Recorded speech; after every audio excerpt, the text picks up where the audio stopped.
বিএনপির নামে চাঁদাবাজি করলে তাকে পুলিশে দেওয়ার নির্দেশ দিয়েছেন দলটির মহাসচিব মির্জা ফখরুল ইসলাম আলমগীর।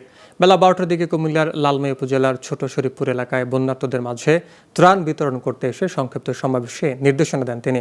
মহাসচিব বলেন, কোনো চাঁদাবাজির সাথে বিএনপির সম্পর্ক নেই। যারা এই সংগঠনের পরিচয় দিয়ে কোনো অপরাধ করবে, সাথে সাথে তাকে প্রশাসনের হাতে তুলে দিতে হবে। ছাত্র জনতার গণঅভ্যুত্থানের মধ্য দিয়ে যে বিজয় অর্জিত হয়েছে, সেই বিজয়কে নস্যাৎ করার চেষ্টাও চলছে। তাই সবাইকে সতর্ক থাকার আহ্বানও জানান তিনি।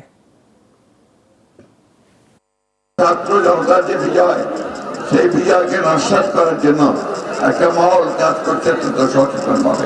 যদি কাউকে দেখেন যে চাঁদাবাজি করছে বা দখলদারি করছে, তাকে ধরে সাথে সাথে পুলিশে দেবেন অথবা আপনারা এই ব্যাপারে আমাদের কোনো রকমের কোনো সুপারিশ থাকবে না।